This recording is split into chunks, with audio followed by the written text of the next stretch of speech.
Hello and welcome back. This is Vinod Sharma and you watching English by Vinod Sharma. तो SP Bakshi के book से हम लोगों ने अभी अभी कंप्लीट किया सिनोनिम्स और एंटोनिम्स का सीरीज। इसके बाद आप लोगों का कमेंट था कि सर इसी बुक से आप फ्रेजल वर्ब्स या इडियम्स एंड फ्रेजेस या फिर वन वर्ड सब्स्टिट्यूशन करवा दीजिए। तो चलिए, मैंने आपके कमेंट्स को पढ़ लिया और मैं ये सभी चीज़ों को कंप्लीट करवाऊंगा। लेकिन सबसे पहले हम यहाँ पर फ्रेजल वर्ब स्टार्ट करने वाले हैं। इस वीडियो से हम फ्रेजल वर्ब से स्टार्ट करेंगे। फ्रेजल वर्ब्स बहुत ही इंपॉर्टेंट होते हैं, चाहे वो एग्जाम्स की बात हो, चाहे आपके स्पोकन इंग्लिश की बात हो। अगर आपका फ्रेजल वर्ब्स बहुत अच्छा है, आप इंपॉर्टेंट फ्रेजल वर्ब्स के मीनिंग जानते हैं, तो ना केवल आप एग्जाम में बहुत अच्छे परफॉर्म कर पाएंगे, बल्कि आपकी कम्युनिकेशन, आपकी इंग्लिश भी होगी ना, वो बहुत ब्यूटीफुल होगी। राइट। तो इंपॉर्टेंट फ्रेजल वर्ब्स का मीनिंग आपको पहले से पता होना चाहिए। ऐसा इसलिए क्योंकि फ्रेजल वर्ब्स के मीनिंग कभी भी लिटरल नहीं होते, मतलब शब्द लिखे कुछ और होते हैं और उसका मीनिंग कुछ और होता है। इसलिए फ्रेजल वर्ब्स का मीनिंग हमें पहले से पता होना चाहिए। तो सबसे पहले मैं बताऊंगा थोड़े से शब्दों में कि फ्रेजल वर्ब्स होते क्या हैं। उसके बाद हम इस सीरीज को कंटिन्यू करेंगे। हालांकि एक ही वीडियो में इस कंप्लीट फ्रेजल को कवर कर पाना थोड़ा मुश्किल है, या फिर अगर कोशिश भी करें तो 4 से 5 घंटे का ये वीडियो का लेंथ हो जाएगा, लेकिन वो सही नहीं रहेगा।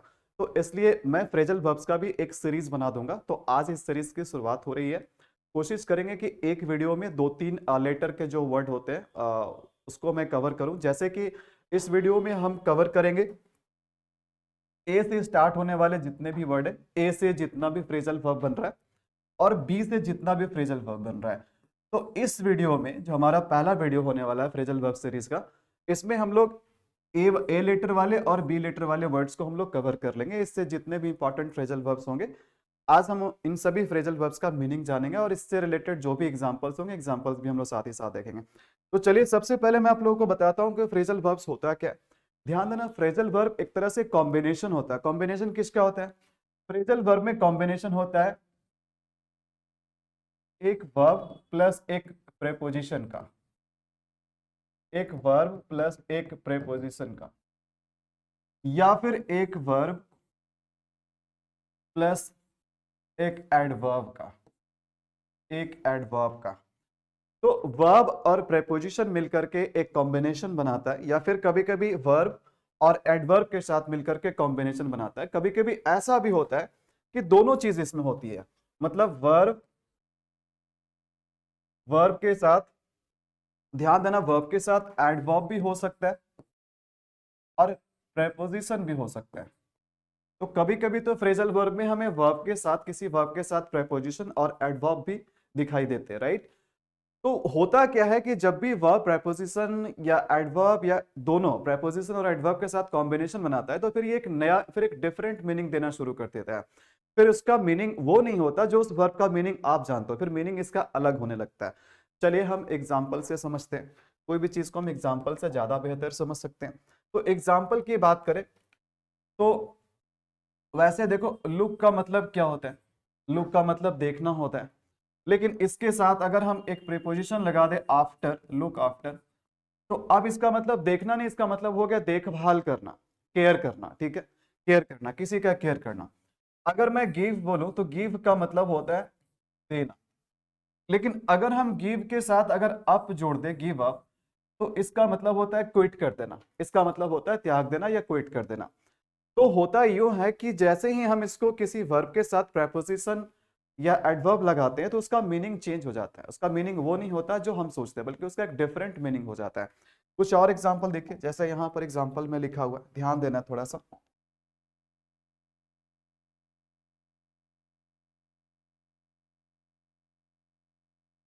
जैसे हम यहां ध्यान देंगे, जैसे यहां पर लिखा हुआ सेट इन, तो सेट के साथ प्रेपोजिशन इन है, तो सेट इन का मतलब होता है किसी चीज को स्टार्ट करना। तो यहां पर किसका कॉम्बिनेशन है? वर्ब का कॉम्बिनेशन और प्रेपोजिशन का कॉम्बिनेशन है, वर्ब प्लस प्रेपोजिशन का कॉम्बिनेशन है। इसके बाद सेट अप। देखो, सेट के साथ अगर हम अलग अलग प्रेपोजिशन यूज कर रहे हैं तो उसका मीनिंग चेंज हो रहा है। सेट के साथ प्रेपोजिशन अप लगा हुआ है, तो सेटअप का मतलब होता है, इसका मतलब होता है स्टैब्लिश करना, किसी चीज को स्टैब्लिश करना। तो यहां पर किसका किसका कॉम्बिनेशन है? वर्ब और एडवर्ब का कॉम्बिनेशन है। उसके बाद देखिए तो तीसरे नंबर पे पुट अप विथ। इसमें ध्यान देना, पुट अप विथ का मतलब होता है टॉलरेट करना। पुट अप विथ का मतलब होता है टॉलरेट करना। तो इसमें तीनों चीज का कॉम्बिनेशन है, वर्ब है, एडवर्ब है और प्रेपोजिशन है। तो ये फ्रेजल वर्ब्स होते हैं। चलिए अब हम सीधा स्टार्ट करते हैं, आपको ले चलते हैं, देखते हैं इस लिस्ट में, इस फ्रेजल वर्ब के लिस्ट में पहला ए से स्टार्ट होने वाले कौन सा फ्रेजल वर्ब है।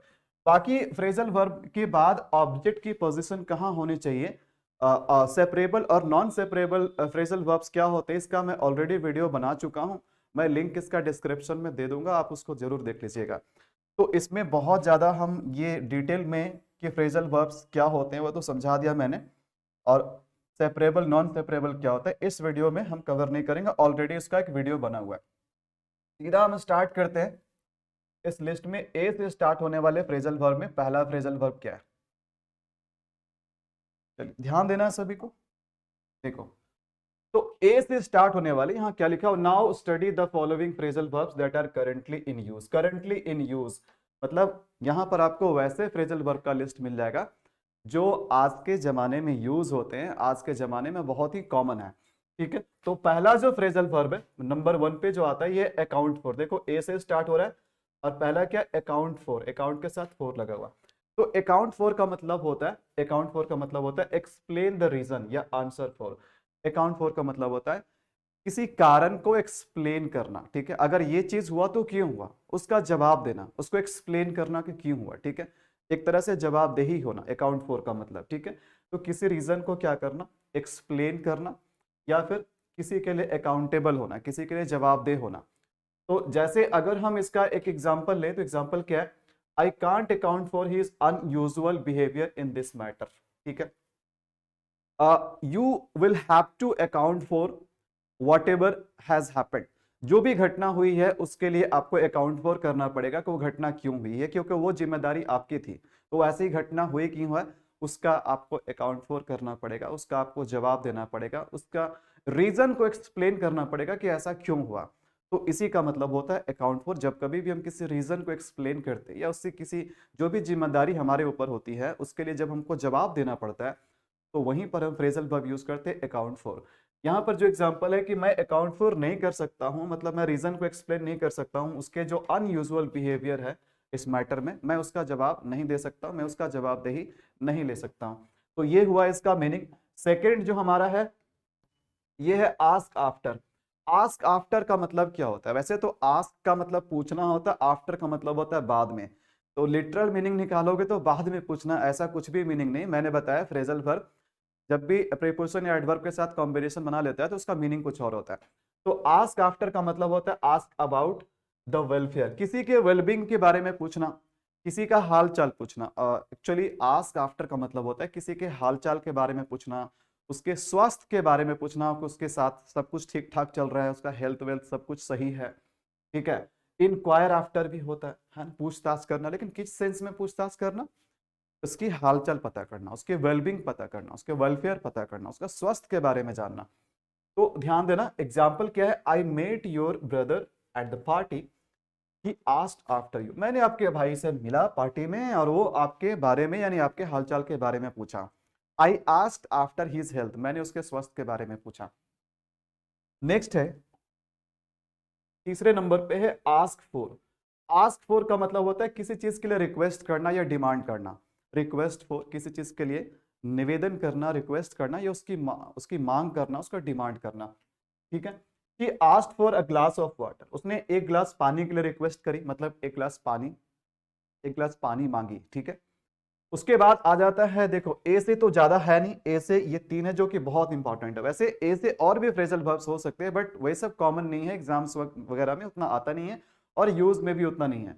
तो ए से हो गया एक अकाउंट फॉर, एक आस्क आफ्टर और एक है आस्क फॉर, बस ये 3 इंपॉर्टेंट है ए से। बी वाले में देखते हैं बी से कौन कौन से इंपॉर्टेंट फ्रेजल वर्ब्स हैं।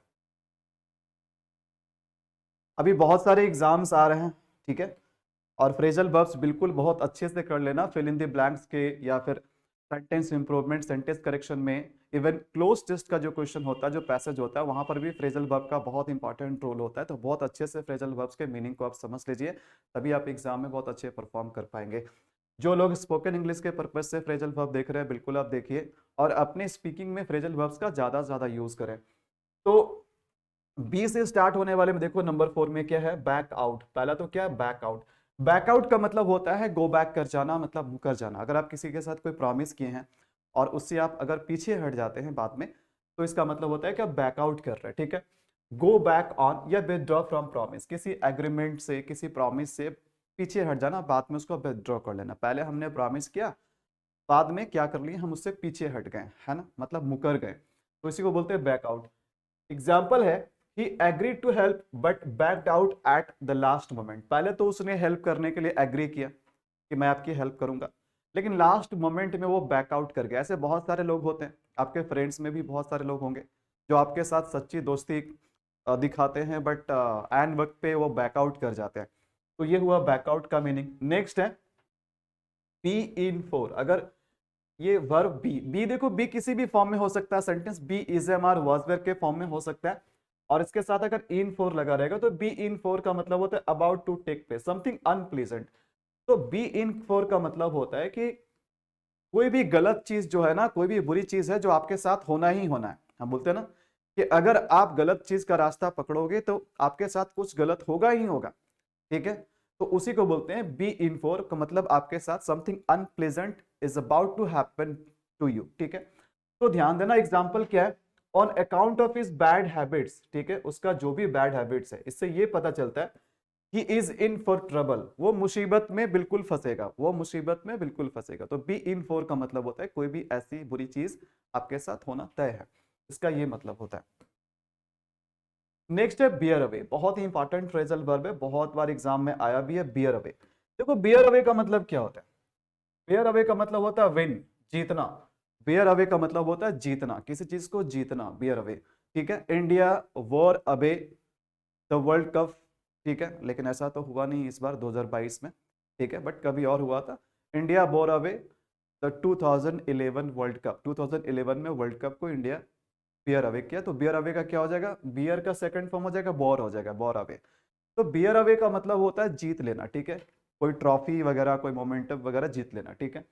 तो बियर अवे का मीनिंग आपको क्लियर हो गया। देखो एग्जाम्पल क्या है, Suhani bore away the first prize in the dance competition. तो सुहानी डांस कंपटीशन में फर्स्ट प्राइज जीत गई है, ठीक है, Suhani bore away the first prize. Next है बियर ऑन या बियर अपॉन, इसका मतलब क्या होता है, बियर ऑन या इसके साथ आप अपॉन भी लगा दोगे चलेगा। तो बियर अपॉन, बियर अपॉन या बियर ऑन का मतलब होता है टू रिलेट टू, किसी चीज के साथ कनेक्टेड होना, मतलब कोई भी चीज किसी के साथ रेलेवेंट होना, उससे संबंधित होना, उससे रिलेटेड होना, ठीक है। ये बात आपको समझ में आ रही है। तो कोई भी चीज अगर किसी चीज से रिलेटेड है, मतलब अगर मैं फ्रेजल वर्ब बोल करके फ्रेजल वर्ब ही पढ़ा रहा हूं, तो मतलब है कि मेरी जो टीचिंग है ना वो बियर ऑन कर रहा है, मतलब मैं वही चीज पढ़ा रहा हूँ जो जिसकी मैं बात कर रहा हूँ, ठीक है। तो वो चीज प्रासंगिक है, मतलब वो चीज उस चीज से रिलेट करता है। तो बियर ऑन का मतलब होता है टू बी रिलेवेंट, ठीक है, या फिर रिलेट करना उस चीज से। तो एग्जाम्पल ध्यान देना, एग्जाम्पल क्या है, your remarks have no bearing on the main problem, मतलब आपकी जो भी टिप्पणी है, जो भी रिमार्क्स है, वो मेन प्रॉब्लम से जुड़ा हुआ नहीं है। मतलब आपको कुछ भी बोलना था तो मेन प्रॉब्लम से रिलेटेड बोलना था, लेकिन आप उस चीज से हट करके बोल रहे हैं, ठीक है। तो बियर ऑन का मतलब होता है किसी चीज से रिलेटेड होना, ठीक है। Your story doesn't, your story doesn't bear on the real incident, आप जो कुछ भी कहानी सुना रहे हैं वो जो रियल वास्तविक घटना है उस चीज से वो बियर ऑन नहीं करता है, मतलब उस चीज से वो रिलेट नहीं करता है। आज के डेट में बहुत सारे ऐसे मूवी है जो हिस्ट्री पे बनाए गए हैं, बट हिस्ट्री को वहां पर तोड़ मरोड़ करके दिखाया गया, ठीक है। तो the movie doesn't bear on the real history, मतलब मूवी जो है रियल हिस्ट्री से ताल्लुक नहीं रखती है, मतलब वो उस चीज से रिलेटेड नहीं है, तो इसी का मतलब होता है बियर ऑन करना। नेक्स्ट देखो क्या है, नेक्स्ट है नंबर 8 पे बियर आउट। तो बियर आउट का मतलब होता है किसी आर्गुमेंट को सपोर्ट करना, कोरबरेट करना, या फिर कंफर्म करना भी होता है। बियर आउट का मतलब कंफर्म करना भी होता है, किसी चीज को सुनिश्चित करना, कंफर्म करना, सपोर्ट करना, ठीक है। एग्जाम्पल है, I am sure my classmates will beer out my statement, ठीक है, मतलब मेरे जो भी स्टेटमेंट है मेरे क्लासमेट्स उस स्टेटमेंट को कंफर्म कर देंगे, राइट। तो कहने का मतलब है कि जो भी एविडेंस है, this evidence does not bear out that you are not guilty, ठीक है, मतलब जो भी एविडेंस आप दे रहे हैं ये प्रूव नहीं करती है, ये कंफर्म नहीं करता है कि आप गिल्टी नहीं हैं, आप दोषी नहीं हैं। तो बियर आउट का मतलब होता है किस चीज को कंफर्म करना, चाहे वो एविडेंस हो, चाहे कोई और चीज है, उसको कंफर्म करना या किसी आर्ग्यूमेंट को सपोर्ट करना। अगर आप कोई आर्ग्यूमेंट दे रहे हैं और उस आर्ग्यूमेंट को प्रूव करने के लिए आप उसके लिए कुछ एग्जाम्पल, कुछ इंस्टेंसेस दे रहे हैं, तो आप क्या करने की कोशिश कर रहे हैं? आप अपने आर्ग्यूमेंट को प्रूव करने की, कंफर्म करने की कोशिश कर रहे हैं। नेक्स्ट है बियर विथ। देखो बियर विथ का मतलब क्या होता है? आपने देखा होगा कि कभी आपका जैसे जैसे जियो या एयरटेल वगैरह का जो भी आपने इंटरनेट कनेक्शन, जो भी आपने नेटवर्क लिया हुआ है, कभी कभी क्या होते हैं कि ये काम नहीं करते हैं, ये डिसऑर्डर में चले आते हैं, मतलब नेट नहीं काम करता है, किसी को हम कॉल नहीं कर पाते हैं। तो फिर क्या होता है कि कंपनी की तरफ से मैसेज आता है, ठीक है, कि हम अभी थोड़ा सा प्रॉब्लम हो सकता है, आपके एरिया में नेटवर्क की प्रॉब्लम हो सकती है, हम लोग उस पर काम कर रहे हैं, तब तक आप हमारे साथ बियर विथ कीजिए, काइंडली बियर विथ अस। ठीक है, ऐसा आपने सुना होगा। तो काइंडली बियर विथ अस का मतलब क्या हो गया? कि आप हमारे साथ इस दुख के घड़ी में बने रहिए, थोड़ा सा पेशेंस रखिए, हमारा सपोर्ट कीजिए, कुछ देर में हम सही कर लेंगे इस चीज को। तो बियर विथ का मतलब होता है टू शो पेशेंस। ठीक है, पेशेंस दिखाना या किसी के साथ कोऑपरेट करना, राइट। आज का दुनिया बहुत ही, ये क्या बोलते हैं ना, जालिम है, मतलब जब तक आप उसको फायदा पहुंचा रहे हैं ना, तब तक आपके साथ है। थोड़ा सा एक सेकंड भी, एक सेकंड के लिए भी आप गलत हो गए ना, तो तुरंत सारे वही दुनिया आपके ऊपर हावी हो जाएंगे। मतलब वो बियर विथ नहीं करती है। अब इंडिया शुरू के 1-2 मैच में बहुत अच्छा परफॉर्म किया, हम लोग बहुत खुश थे। एक मैच में इंडिया खराब परफॉर्मेंस कर दिया ना, then we couldn't bear with our team, हम लोग अपने टीम के साथ कोऑपरेट नहीं कर पाए, उसके साथ पेशेंस नहीं दिखा पाए, ये चीज होता है। तो बियर विद का मतलब होता है पेशेंस दिखाना। तो in view of the heavy losses suffered by the company, the shareholders were requested to bear with. अब देखो क्या हुआ, अब यहाँ पर शेयर मार्केटिंग की बात हो रहा है। यहाँ पर क्या हुआ कि कंपनी बहुत हैवी लॉसेस सफर करी है, तो शेयर होल्डर्स को रिक्वेस्ट किया जा रहा है कि आप काइंडली बियर विथ कीजिए हमारे साथ, कुछ दिन में स्थिति सही हो जाएगी। नेक्स्ट है ब्लो आउट। देखो ब्लो आउट का मतलब क्या होता है? ब्लो आउट का मतलब होता है हवा से बुझ जाना, ठीक है, हवा से बुझ जाना या फूंक कर बुझा देना। जैसे आप बर्थडे सेलिब्रेट करते हैं तो कैंडल को आप क्या करते हो? ब्लो आउट करते हो, फूंक करके आप उसको बुझाते हो, राइट। तो हवा से, हवा का झोंका से, या फिर आप खुद फूंक करके अगर बुझा देते हैं तो उसको बोलते हैं ब्लो आउट करना, ब्लो आउट होना, ठीक है। तो ब्लो आउट का मतलब होता है एक्सटिंग्विश। एक्सटिंग्विश का मतलब होता है बुझा देना, जैसे फायर एक्सटिंग्विशर होता है ना, आग बुझाने वाली चीज। The candle blew out. The candle blew out as the gust of wind came in. Gust of wind का मतलब हवा का झोंका, मतलब कैंडल जो जल रहा था ना, तो हवा के झोंके से क्या हो गया? बुझ गया वो। नेक्स्ट है ब्लो अप। देखो ब्लो अप का मतलब क्या होता है? ब्लो अप, ब्लो अप का मतलब होता है एक्सप्लोड करना, ठीक है। ब्लो अप का मतलब होता है फट जाना, या कोई चीज एकाएक स्टार्ट हो जाना, कोई चीज अचानक से स्टार्ट हो जाना। ब्लो अप का मतलब फट जाना भी होता है, एक्सप्लोड कर देना भी होता है, या फिर कोई चीज अचानक से स्टार्ट हो जाना। एग्जाम्पल है the plan of the enemy to blow up the flyover was spoiled by the police. यानी भाई दुश्मन ने जो फ्लाई ओवर को ब्लो अप करने का जो प्लान रचा था, उसे पुलिस के द्वारा निष्क्रिय कर दिया गया। नेक्स्ट है ब्रेक डाउन। देखो ब्रेक डाउन का मतलब क्या होता है, आइए समझते हैं। ब्रेक डाउन का मतलब क्या होता है? पहली बात तो अगर कोई मशीन है, ठीक है, अगर वो मशीन फंक्शन करना बंद कर देता है तो उसको भी बोलते हैं ब्रेक डाउन, राइट। कोई मशीन वगैरह है and if it starts dysfunctioning और इफ डजंट फंक्शन, तो इसको बोलते हैं ब्रेक डाउन, ठीक है। और इमोशनली भी अगर कोई टूट जाता है, अगर कोई इंसान इमोशनली अगर टूट जाता है, ठीक है, तो उसको भी बोलते हैं ब्रेक डाउन करना। जैसे एग्जाम्पल से समझेंगे हम इस चीज को, ध्यान देना। While giving evidence in the court she broke down, यानी जब कोर्ट में वो एविडेंस दे रही थी तब वो ब्रोक डाउन हो गई, मतलब टूट गई, मतलब फूट फूट कर रोने लगी या इमोशनली सैड हो गई, ठीक है। तो इमोशनली जब आप टूट जाते हैं ना, तो उसको भी बोलते हैं ब्रेक डाउन। जैसे मेरी कार है, कोई कार क्या है? कार एक मशीन है। My car broke down in the mid way, आधे रास्ते में मेरे कार ब्रेक डाउन हो गया, मतलब चलना बंद कर दिया वो, ठीक है। तो ये हुआ ब्रेक डाउन का मीनिंग। नेक्स्ट है ब्रेक इनटू। ब्रेक इनटू बहुत ही इंपॉर्टेंट फ्रेजल वर्ब है, इंपॉर्टेंट नहीं है, बहुत इंपॉर्टेंट है, बहुत इंपॉर्टेंट है। ब्रेक इनटू कई बार एग्जाम में आता है, कई बार फिल इन द ब्लैंक्स में आता है, ध्यान से समझिएगा इसका मीनिंग। ब्रेक इनटू का मतलब होता है एंटर बाय फोर्स, कहीं पर बलपूर्वक घुस जाना, कहीं पर प्रवेश कर जाना, जबरदस्ती घुस जाना, ठीक है। जब आप बाय फोर्स अगर किसी जगह में मतलब आपको वहां इंटर करने का मना ही है, लेकिन फिर भी आप जोर जबरदस्ती अगर उस जगह में घुस जाते हैं तो आप इंटर, आप क्या कर रहे हैं, आप ब्रेक इनटू कर रहे हैं। The robbers Brock into his house last night, पिछले रात को क्या हुआ, रोबर्स जो थे, लुटेरे जो थे, उसके हाउस में ब्रॉक इनटू कर गया। ब्रॉक इनटू कर गया मतलब उसके घर में जबरदस्ती घुस गया। बात समझ में आ रही है? बहुत इंपॉर्टेंट फ्रेजल वर्ब है, ध्यान रखिएगा इसको। हाँ, नेक्स्ट है ब्रेक ऑफ। ब्रेक ऑफ का मतलब क्या होता है? ब्रेक ऑफ का मतलब क्या होता है? देखो, ब्रेक ऑफ, ब्रेकअप नहीं है बाबू, ब्रेक ऑफ है, ठीक है। ब्रेक ऑफ का मतलब होता है कम टू एन एंड, किसी चीज का अचानक से रुक जाना, कोई चीज का अचानक से रुक जाना, खास करके अनसक्सेसफुली, मतलब जिसमें कोई सफलता हासिल नहीं हुई है, किसी चीज में सफलता पाने की हमने उम्मीद करा था, वो चीज चल रहा था, बट अचानक से वो चीज बंद हो गया, अचानक से वो चीज रुक गया, ठीक है। तो उसी को बोलते हैं ब्रेक ऑफ। मीनिंग देखो क्या है, ध्यान दीजिएगा। यहाँ पर एक एग्जाम्पल दे रहा हूँ, एग्जाम्पल से अच्छे से समझ में आएगा। The talks between India and China broke of. अब इंडिया एंड चाइना के साथ में आप देखोगे ना, पिछले 5-6 वर्ष के पहले अगर देखोगे तो इंडिया और चाइना, भले ही थोड़ा सा चाइना खुरापाती करते रहता है, लेकिन फिर भी इंडिया और चाइना के बीच में बातचीत चलते रहती थी। बट अब क्या हो गया है, अब इंडिया पहले वाला इंडिया नहीं है। अब इंडिया जो है ना, अब चाइना के साथ जो बातचीत है वो अचानक से क्या हो गया है, वो ब्रेक ऑफ हो गया है, ठीक है, ब्रोक ऑफ हो गया। अब उसके साथ बातचीत नहीं चलती है, ठीक है। नेक्स्ट देखो क्या है, नेक्स्ट है ब्रेकआउट। ब्रेकआउट का मतलब क्या होता है?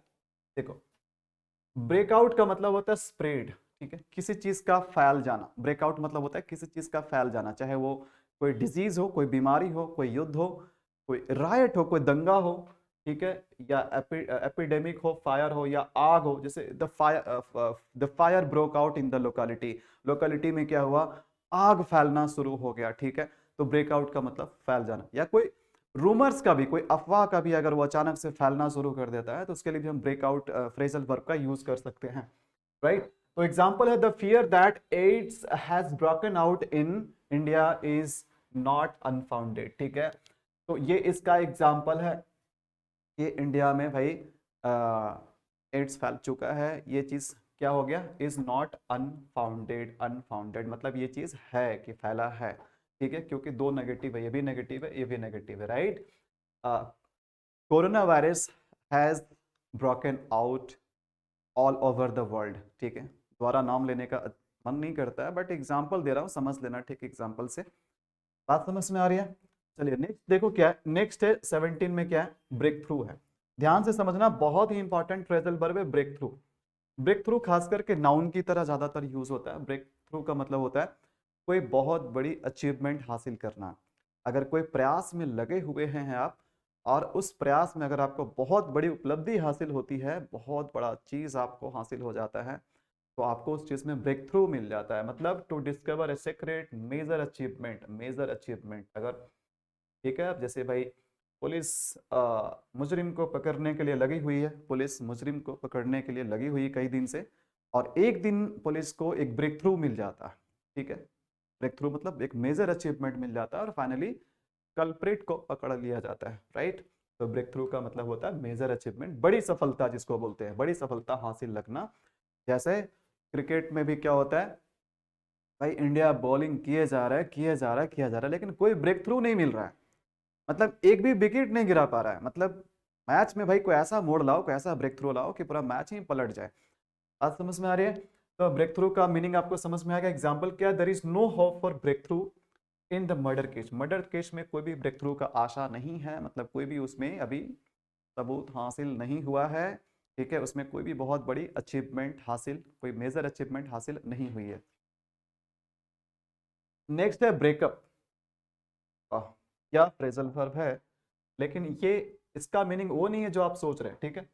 ब्रेकअप का मतलब होता है किसी चीज को टर्मिनेट कर देना, ठीक है, उसको खत्म कर देना, चाहे वो मीटिंग हो, चाहे वो स्कूल हो, चाहे सेशन हो, उसको टर्मिनेट करना। बात समझ में आ रही है? तो एग्जांपल है, the college will break up next week, next week for summer vacation, ठीक है। तो मतलब कोई सेशन है, स्कूल है, उसको जैसे कोई हॉलीडे के लिए उसको क्या कर दिया, तब तक के लिए टर्मिनेट कर दिया गया, उसका मतलब ब्रेकअप होता है, ठीक है। ब्रेकअप का मतलब कि कुछ दिन के लिए स्थगित कर देना, है ना, चाहे मीटिंग हो, चाहे स्कूल हो, चाहे सेशन हो। और एक होता है रिलेशन का टूट जाना ना, ब्रेकअप हो गया मेरा भाई, उसका ब्रेकअप हो गया। तो रिलेशन का टूट जाना थोड़ा सा वो अलग होता है, वो अभी आगे देखेंगे हम। देखो ये है रिलेशन का टूट जाना, ब्रेकअप विथ, ब्रेकअप विथ, ये है रिलेशन का टूट जाना। ब्रेकअप विथ, ध्यान देना, breakup with, breakup with, breakup with का मतलब होता है किसी के साथ अनबन हो जाना, रिलेशन खत्म हो जाना।